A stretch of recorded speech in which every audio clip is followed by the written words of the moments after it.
Hello everyone, welcome back to Ansarkari. So next topic is going to be why there is a need for the global minimum tax. तो यहाँ हम global minimum tax की जो बात कर रहे हैं that is corporate tax. आज हमने ये डिटेल में न्यूज़पेपर में भी कवर किया है.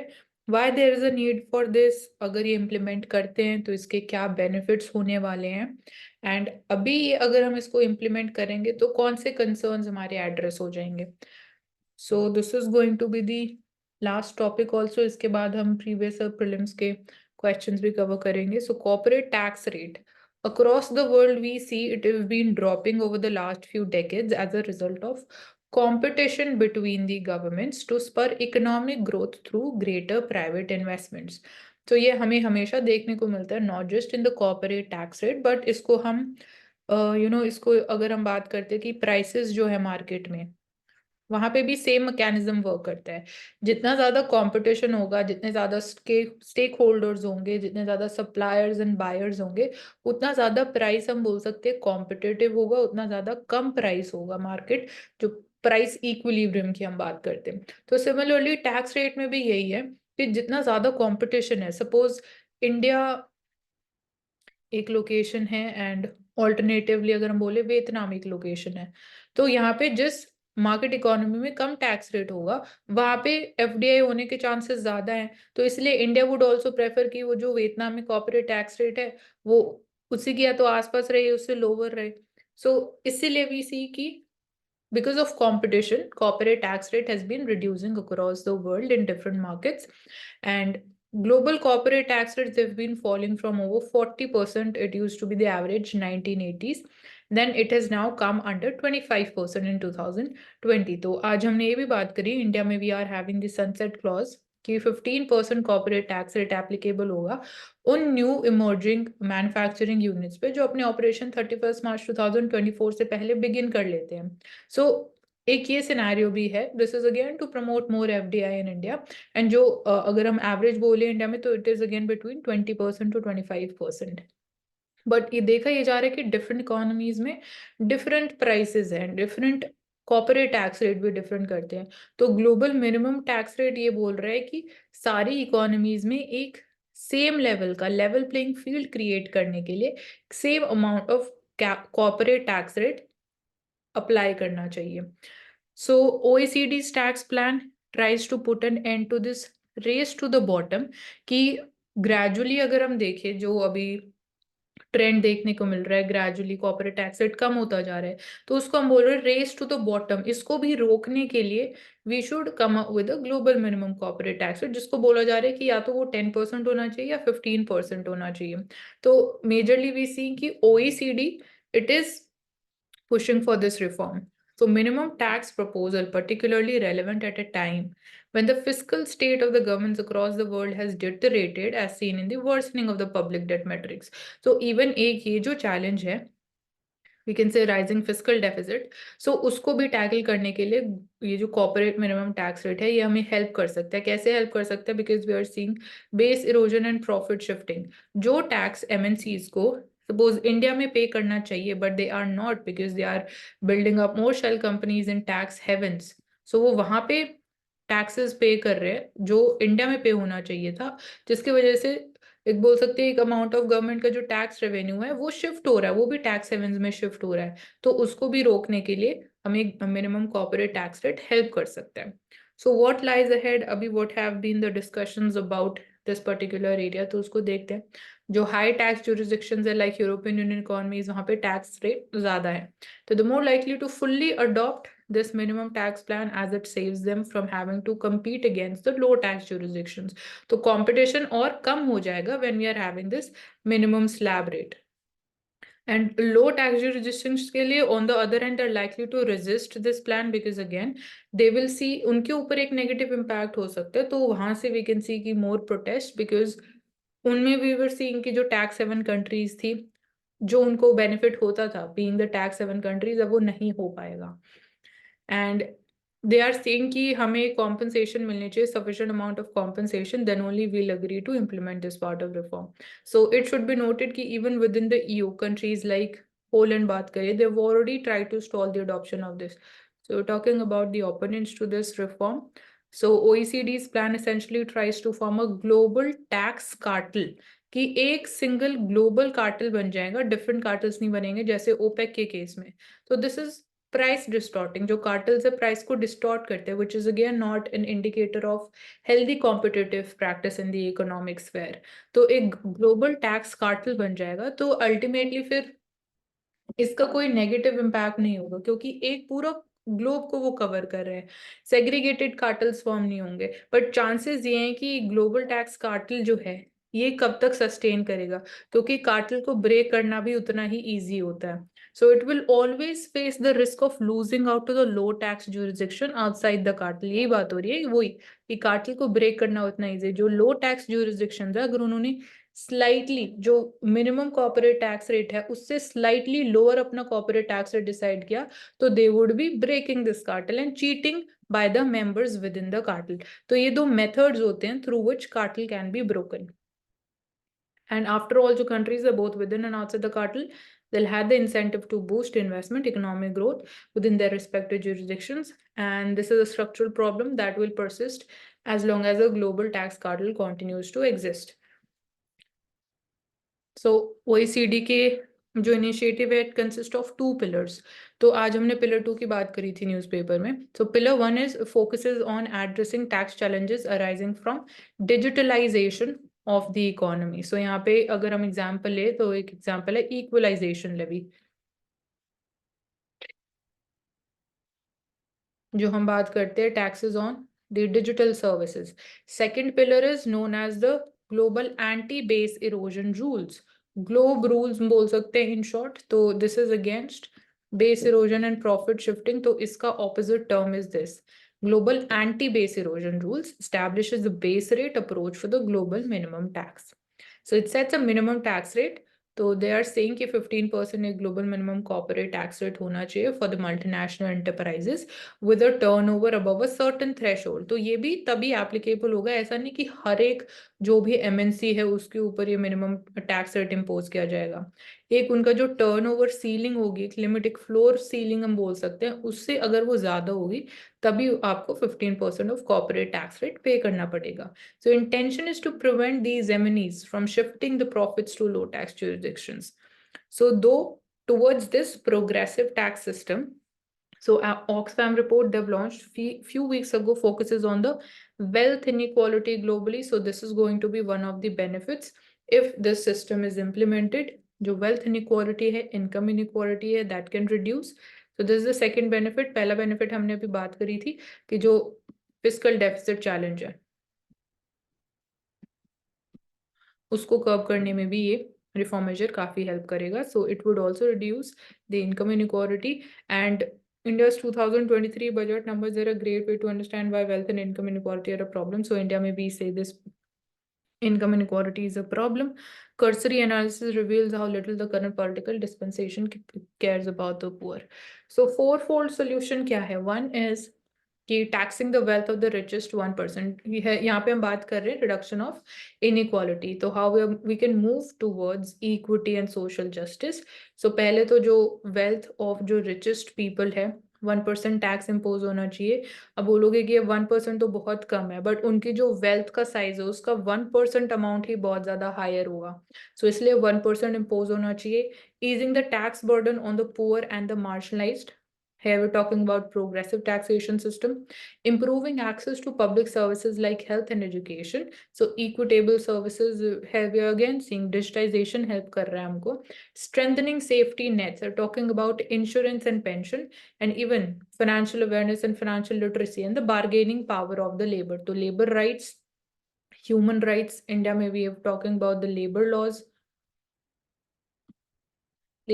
जो recent labor codes आए हैं. So the most undisputed idea of these is the need for the safety nets.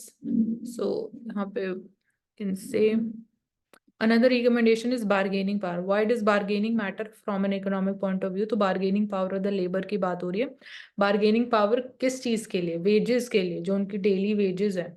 Number of working hours, उसके लिए bargaining. तो collective bargaining allows labor to receive a greater share of productivity gains as wages, and this usually a traditional business sense should suggest results in increased productivity, which is good for the firm also, क्योंकि अगर उनको collectively आप labour bargain करेंगे तो chances होते हैं कि they might be able to secure increase in their wage rate, जिससे डेफिनेटली उनकी प्रोडक्टिविटी के ऊपर भी इम्पैक्ट होता है और वो फर्म को भी बेनिफिट करती है।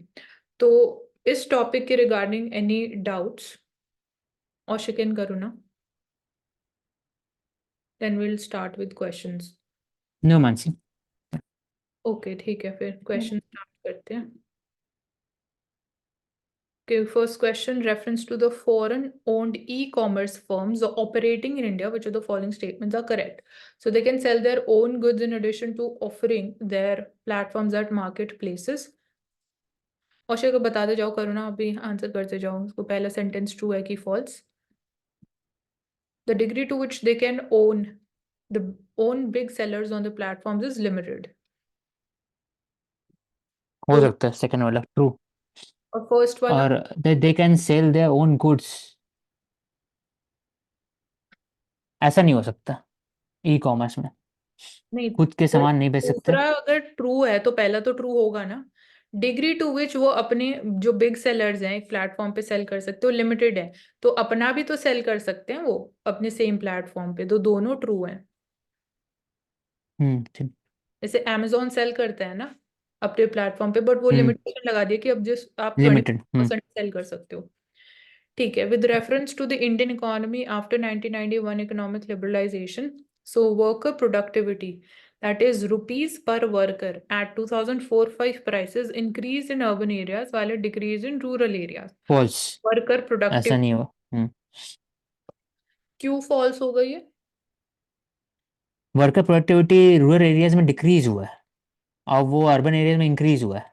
ऐसे तो मतलब हो नहीं बोल सकता सकते है, रूरल एरियाज तो के हो बारे में। सकता है, मतलब ये ट्रेंड है, ये या तो एक मतलब ये ट्रू हो सकता है। बस देखना ये है कि अर्बन में इंक्रीज हुई कि रूरल में इंक्रीज हुई है, ऐसा हो सकता है औशिक।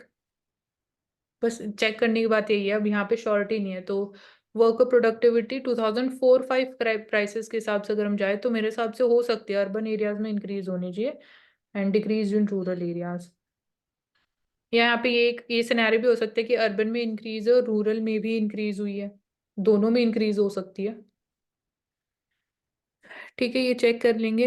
And then the percentage share of the rural areas in the workforce steadily increased, steadily increased बोला है, तो अब ये ये तो नहीं होगा। डाउटफुल है। हाँ ठीक है, then in rural areas growth in the non farm economy increased, हाँ ये ट्रू है। नॉन फार्म इकोनॉमी में job sector, more jobs have been created and the growth rate in rural employment decreased. तो अब ये भी मतलब टाइम पीरियड तो नहीं लिखा हुआ, आफ्टर 1991 बोल रहे हैं simply. Growth rate in rural employment decreased, तो ये फॉल्स होना चाहिए। ट्रू हो ग्रोथ सकता रेट है। बोल रहा है लेकिन यहाँ rural growth employment, rate and rural employment का growth the rate. Rural employment decrease, ये नहीं बोला। ग्रोथ रेट हो सकता है कि 4-5, पहले 5-6 होगा, बिंदु 4-5 हो। हो तो सकता है हो ये भी, सकता है हाँ ठीक है। 3-4 होना चाहिए। हाँ तो 2 तो इनकरेक्ट हो गए, तो 3-4 होना चाहिए। Then if another global financial crisis happens in the near future, which of the following actions or policies are most likely to give some immunity to India? तो not depending on the short term foreign borrowings, ये immunity true. देगा India को। हाँ, opening up to more foreign banks. नहीं। हाँ, नहीं। Training full capital account नहीं, controllability, ये भी नहीं होगा, तो तभी ओनली। और घाटा हो जाएगा। हाँ, तो global competitiveness report is published by, competitive report होगा, ये WEF होगा, हाँ वर्ल्ड इकोनॉमिक या फोरम। फिर वर्ल्ड बैंक भी हो सकता है। नहीं, वर्ल्ड बैंक नहीं है, या तो ये होगा यूनिकटैड होता है या फिर वर्ल्ड इकोनॉमिक फोरम, इनकी भी आती है कॉम्पिटिटिव रिपोर्ट आती है, उसका नेम थोड़ा डिफरेंट होता है। तो एक बार ये चेक कर लेंगे, दोनों रिलीज करते हैं कॉम्पिटिटिवनेस रिपोर्ट। तो ये वाली I think world economic forum है। वर्ल्ड, हाँ वर्ल्ड इकोनॉमिक फोरम में बोला। ठीक है, coal sector was nationalised by the government of India under Indira Gandhi, मतलब ट्रू। 1970s nationalized, हाँ। Now coal blocks are allocated on lottery basis, lottery नहीं, false, option auction होता है basis इसका। पे। Till recently India imported coal to meet the shortage of domestic supply, but now India is but self-sufficient। India sufficient, false, import किया Obviously, जाता है। तो अभी भी import करते हैं, only one is true। Then if a commodity is provided free to the public by the government, then the opportunity cost is zero, it is ignored, or the opportunity cost is transferred from the consumers of ये the होगा product to the tax paying. taxpaying public. हाँ, it is transferred from consumers of the product to the government. नहीं, इसमें C होगा. But commodity is provided free to the public. हाँ, तो तो tax paying. पैसा कौन देगा स्टार्टिंग हाँ, में, तो टैक्स tax paying public ही होगी. Reference to India's decision to levy an equalization tax of 6% on online advertisement services offered by the non-resident entities, which of the following statements are correct? So it is introduced as a part of the Income Tax Act. I think ये इसी का part होगा, equalization levy की जो बात है. Income Tax Act. नहीं होगा इनकम टैक्स। Income tax है ना ये तो और कौन सी एक्ट हो सकते हैं वो सोच रही थी मैं. इक्वलाइजेशन लेवी, आईटी एक्ट कुछ हो सकता है. बट ठीक है, चेक कर लेंगे. Non resident entities that offer the advertisement services in India can claim a tax credit in their home country under the double taxation avoidance agreement. हाँ, this should be true. जो India में कर रहे हैं, लेकिन हाँ, होना चाहिए ये ट्रू मेरे हिसाब से. तो ये चार्ट किया, GST payable by air travel agent, commission incentives earnings from the airlines. Domestic air ticket पे आपको जीएसटी भी करना होता है, इंटरनेशनल पे प्रोसेस. सेपरेट फाइनेंस बिल में आया था, फाइनेंस एक्ट में आया था ये बोला, पहला गलत है। ठीक है. लेकिन वो डायरेक्ट टैक्स है, लेकिन फाइनेंस में आया था, फाइनेंस एक्ट में, ओके, तो ये पार्ट गलत. ऑफ इनकम टैक्स एक्ट नहीं था। हम्म. और इसमें NPPT. आप इसमें आप नहीं ले सकते, क्लेम नहीं ले सकते टैक्स क्रेडिट।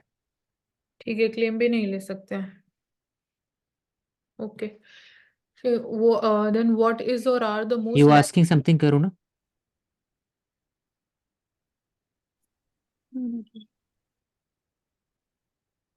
advantages ठीक है of continue। implementing GST?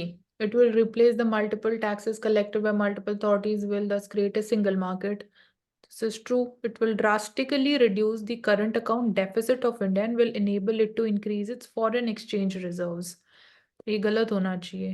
Reduce the current account deficit, तो उस पे तो ऐसा कोई sure और direct proportionate impact नहीं होता है. Increase its foreign exchange reserves कैसे होगा GST से? It will enormously increase the growth and size of economy of India and will enable it to overtake China in the near future. Enormously increase the growth, नहीं, ये भी गलत होना चाहिए. I will go with only one. Ashik. इसलिए लिखा, हाँ drastically गलत है, ये भी गलत है, ट्रू, Hmm. वन होगा। Then tax revenue as a percentage of GDP of India steadily increased in the last decade. गलत। ये यही होता है steadily, जहाँ पे भी होता है ना. कोई कोई ऐसा एक्सेप्शन होता है जहाँ पे ये ट्रू भी होता है. But tax revenue as a percentage of GDP steadily increase बहुत नहीं. मुश्किल है, क्योंकि ये ऐसा होना वही चाहिए कि टैक्स. 1 2 4 8 6 ऐसा बढ़ते रहे हमेशा, ऐसा नहीं या होता। हम टैक्स टू जीडीपी रेशियो की बात कर रहे हैं, तो हमने देखा था कि पहले इंक्रीज हुआ था, 17% तक गया था. अब ये था अप टिल 2012 और 13 तक इंक्रीज हुआ था. उसके बाद again it started to decline and currently 10% के आसपास है tax to GDP ratio. So last decade की बात कर रहे हैं, वैसे ये इंक्रीज तो नहीं हुआ, डिक्रीज हुआ लास्ट डेकेड में. तो then fiscal deficit as a percentage of GDP is steadily increased in the last decade. तो ये भी steadily नहीं, बोल रहा है, तो steady नहीं हो सकता है, तो correct तो कोई भी नहीं है. Which of the following have occurred in India after its liberalization of economic policy 1991? So say share agriculture and GDP increase enormously, enormous. गलत। ये भी नहीं जबकि है. डिक्रीज हुआ है हाँ, ओवर द उल्टा हुआ है इयर्स, और आगे. इनॉर्मसली भी नहीं हुआ, हाँ. डिक्रीज सिर्फ। Share of India's exports in the world trade increased, तो ये हुआ है. हो सकता है। FDI inflows increased, हाँ ये भी हम्म, हुआ है. India's foreign exchange reserves increased enormously. अब ये enormously increase तो हो हुए हैं. सकता है। हाँ, enormously. वो ये अब इसको इंटरप्रेट कैसे करेंगे? हो सकता है क्योंकि उसमें बहुत कम था, आज 600 बिलियन, तो बहुत ज्यादा हो गया। ठीक है, ट्रू ही लेके चलेंगे. A decrease in the tax to GDP अगर ratio. स्टेडली बोलता है तो गलत हो जाता है, स्टेडली इंक्रीज बोलता है गलत हाँ. होता है, इनॉर्मस मतलब बहुत ज्यादा, तो हो सकता है। यस, ठीक है, ठीक है. Decrease in tax to GDP ratio of a country indicates which of the following? तो ये आंसर करो. Slowing economic growth rate. Less decrease in tax to GDP tax to GDP ratio कम हो रहा है, तो इंडिकेट, इकोनॉमिक ग्रोथ। जरूरी नहीं है इकोनॉमिक ग्रोथ स्लो, जरूरी नहीं है, तो नहीं, नहीं हो सकता। इंडिकेट मतलब कि दो तरीके से रिड्यूस हो सकता है। तो एक तो ये तरीका हो सकता है कि इकोनॉमिक ग्रोथ रेट कम हो रही है, तो इसलिए आपका जो टैक्स रेवेन्यू है वो भी कम हो रहा है। और एक जो स्ट्रक्चरल चैलेंजेस उसकी वजह से जीडीपी इंक्रीज हो रही है बट टैक्स रेवेन्यू फिर भी कम है, उतना इंक्रीज नहीं हो रहा है। तो डिक्रीज हम्म, इट इंडिकेट कर सकता है स्लोइंग इकोनॉमिक ग्रोथ रेट। ठीक है। दूसरा, less equitable distribution of national income, ये भी हो सकता है मेरे हिसाब से। Less equitable distribution of national income होगा अगेन ये वाला because income inequality, income inequality है वो हो सकता है, ये ट्रू हो सकता है मेरे हिसाब से। ये भी ये आंसर चेक करना पड़ेगा, दोनों ट्रू होने चाहिए। एक बार चेक करती हूँ मैं। आगे बढ़ो, मैं देखो। ठीक है। So the sales tax you pay while purchasing a toothpaste is tax imposed. It is imposed by collected by, state government. Collected by, हाँ state government, impose and collected by state government. नहीं, हाँ, ऐसा होगा ना, B होना, B होता है क्या कि सेंट्रल बाय गवर्नमेंट इम्पोज होता है लेकिन स्टेट से कलेक्ट होता है? मेरे हिसाब नहीं, से डी होना सेल्स चाहिए। टैक्स तो स्टेट ही इम्पोज करती है और स्टेट ही हाँ, कलेक्ट करती है। करेक्ट, डी हो। एक्साइज ड्यूटी में होता है कि सेंटर इम्पोज करती है excise duty. Okay, closed economy is in which money supply is fully controlled, deficit financing takes place, only exports take place, और neither exports nor imports take place. Closed economy कौन सी होती है इनमें से? D वाला ही होगा, नीदर कौन सा? एक्सपोर्ट्स। डी डी डी, हाँ neither right. Exports not yes, ठीक है। Which of the following is not a feature of value? Example कौन सा है? एग्जाम्पल कौन सा था क्लोज इकोनॉमी का? एग्जाम्पल अभी Example. अगर बोला जाए तो कोई कंट्री हो सकता है। अभी आज के टाइम में तो it is very difficult to say कि कोई ऐसी कंट्री होगी कि कंप्लीटली क्लोज्ड इकोनॉमी हो। कंप्लीटली कोई नहीं पॉसिबल हो नहीं है। सकता। इवन नॉर्थ कोरिया भी एक्सपोर्ट इंपोर्ट होता ही है, हाँ, पॉसिबल चाइना नहीं। का तो ठीक है। ठीक है, वैल्यू एडेड टैक्स के फीचर्स, अच्छा not a feature of VAT. It is a multi point destination based system of taxation. It बोल इज सकते अ हैं। Tax levied on value addition at each stage of true, ये transaction. हो सकता है। हाँ, भी है। Tax on final consumption of the goods and services and must ultimately be borne by the consumer. It is basically subject of the central government and state government. They are merely facilitated for its successful implementation. Basically subject of मेरे D हिसाब नहीं से। होना चाहिए। हाँ, D नहीं होना चाहिए इसमें। Economic growth is usually coupled with deflation, inflation, stagflation, hyperinflation. तो hyperinflation नहीं होगा, stagflation भी नहीं होना चाहिए, inflation होगा। जितनी ग्रोथ होगी इन्फ्लेशन बढ़ती है, तो तभी तो मॉन्टी पॉलिसी में बोलते हैं ट्रेड ऑफ होता है कि ग्रोथ ज्यादा हो रही है तो इन्फ्लेशन भी बढ़ रही है, फिर आपको इन्फ्लेशन कंट्रोल करना पड़ेगा। इन्फ्लेशन कंट्रोल करते हो तो ग्रोथ कम हो जाती है, तो ये ट्रेड ऑफ होता है। तो इसलिए इकोनॉमिक ग्रोथ हो रही है तो इन्फ्लेशन होगा। हम्म Yeah, with reference to Indian economy, what are the advantages of inflation indexed bonds? Advantages पूछ रहे हैं। Government can reduce the coupon rates on its borrowings by way of inflation indexed bonds. Coupon rate reduce कर सकते हैं तो borrowings, ये गलत होगा। बस सही है। गलत होना चाहिए ना, रिड्यूस कैसे कर सकते हैं गवर्नमेंट अपना कूपन रेट्स? अगर इन्फ्लेशन इंडेक्स्ड बॉन्ड्स हैं तो जैसे जैसे इन्फ्लेशन इंक्रीज हो रही है तो आपके रिटर्न्स और जो इंटरेस्ट रेट है वो भी इंक्रीज होगा ना। तो कूपन रेट बोल रहे हैं इंटरेस्ट रेट को यहाँ पे, तो उसको रिड्यूस नहीं होना चाहिए, इंक्रीज होना चाहिए। So these bonds provides protection to the investors from uncertainty regarding inflation. True.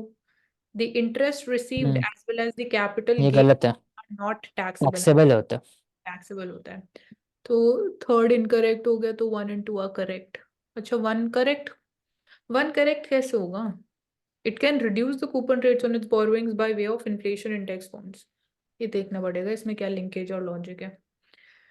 With reference to the foreign owned e commerce firms are true, तो ये तो कर लिया हमने कवर, रिपीटेड है। The following situations best reflects indirect transfers often talked about in media recently with reference to India, indirect transfers. Indian economy investing in a foreign enterprise and paying taxes to the foreign country on the profits arising out of its investment.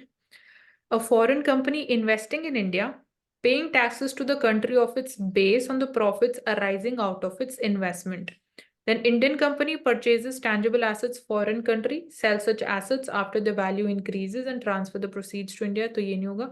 Foreign company transfers the shares and such shares derive their substantial value from assets located in India. तो I think I'll go with D. इसमें indirect transfer बोल रहे तो D होगा. कौशिक.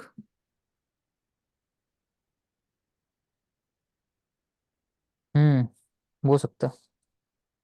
इसमें B तो नहीं होगा, डी सी भी भी हो नहीं होगा। सकता है वैसे तो, बट इनडायरेक्ट ट्रांसफर बोल रहे हैं तो शेयर ट्रांसफर कोई हम इसमें लेके चलेंगे पहले. अगर ऑप्शन डी की जगह कुछ और होता तो हम ऑप्शन बी पे जाते. डी है इसमें एप्रोप्रिएट ज्यादा. So NFTs, non-fungible tokens, they enable the digital representation of the physical assets. Digital physical assets, true. They are unique cryptographic tokens that exist on blockchain, true. Can be traded or exchanged at equivalency. नहीं होता है. नहीं trade करना ही नहीं possible है. तो 3 incorrect, 1 and 2 are नहीं, correct. Main में ट्रेड कर सकते हो आप उसको, ट्रेड लेकिन लिखा हुआ है कि एक्सचेंज है इक्विवेलेंसी है, therefore can be used as medium of transaction. Kaushik तो ट्रेड ट्रांजैक्शन मीडियम नहीं कर। ट्रेड ही तो नहीं कर सकते. ट्रेड कैसे करोगे, क्योंकि आपको आप एक एनएफटी की वैल्यू बिल्कुल अलग है, दूसरे एनएफटी की वैल्यू अलग है, तो ट्रेड नहीं कर सकते. बाय और सेल सिंपल कर सकते हो. मतलब एक पार्टी अगर उसको बाय करना चाहती है तो आप हाँ उसको मतलब ट्रेड नहीं कर सकते, मतलब हाँ, ट्रेड नहीं हो सेल कर सकता. सकते हो फिर बाय कर सकते हो। हाँ ट्रेड और एक्सचेंज नहीं हो सकता वही. हाँ वर्ड नहीं है, हाँ ठीक। So which on the following effects of creation of black money in India has been the main cause of worry to the government of India? The diversion of resources to the purchase of real estate and investment in luxury housing, investment in unproductive activities and purchase of precious stones and jewelry, large donations to political parties, loss of revenue to the state exchequer due to tax evasion. तो इसमें अच्छा इनमें से एक ही choose करना है. Okay थोड़ा सा क्लोज है सारे फिर ऑप्शंस. डी होगा, डी डी होगा। हाँ ज्यादा मतलब जो प्रायोरिटी पे यही है. लार्ज डोनेशंस, इन्वेस्टमेंट इन, डी होगा. With reference to digital payments, consider the following statements. Bhim app allows a user to transfer money to anyone with a UPI enabled bank account. True. Hmm While a chip pin debit card has 4 factors of authentication, Bhim app has only 2 factors of authentication. उल्टा, मतलब तीन है, तीन या चार है। Chip pin debit का 4 factor authentication नहीं है, 2 ही है एक तो सिर्फ। कार्ड नंबर होता है, एक एक तो ओटीपी हो गया, हाँ हाँ कहाँ, और ओटीपी, पीछे में 3 हो डालते हैं। गया, और एक वैलिड थ्रू कब तक होता है, तो 4 हो गए. हम्म डेबिट कार्ड के भीम ऐप का इट हैज ओनली 2 फैक्टर्स. तो एक तो आपका यूपीआई आईडी होगा, और मेरे हिसाब से और क्या होगा दूसरा फैक्टर भीम ऐप, और यूपीआई पिन होगा. मेरे हिसाब से ट्रू होना चाहिए. थ्री लेवल्स है। पहला है कि मोबाइल नंबर, उसके बाद फिर एक सेकेंड, मोबाइल नंबर है, आईडी है डिवाइस की, और फिर यूपीआई पिन है. पिन तो है, 3 ठीक है. एक हम्म मोबाइल नंबर हम्म और है इसमें, ठीक है. Hmm. Only one would be correct. Consider the following statements. Tax ये हमने देख लिया है. आई थिंक कुछ और भी है. इम्प्लीमेंटिंग द यूपीआई के क्या मोस्ट लाइकली कॉन्सिक्वेंसेज हो सकते हैं. तो mobile wallets will not be necessarily, तो ये तो नेसेसरी होंगे. ऑनलाइन पेमेंट के लिए यूपीआई से करना है, तो विल नॉट बी नेसेसरी, ये तो गलत हो गया. Digital currency will totally replace the physical, ये भी रॉन्ग है. FDI inflows will drastically increase, ये भी गलत. Direct transfer to of subsidies to payment become effective, D correct. Bitcoin sometimes are correct. Bitcoins are tracked by the central banks. नहीं. नहीं Anyone with a Bitcoin address can send and receive from anyone with a Bitcoin address. True. Online payments can be sent without either side knowing the identity of the other. True. 2 and 3.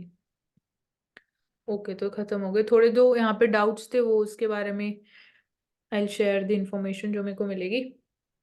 एक वो government index bonds वाला हमें check करना था कि government coupon rate कम करेगी. ठीक है. हम्म, ओके चलो. ठीक है। Thanks for joining us on Instakaari. Do subscribe to our channel.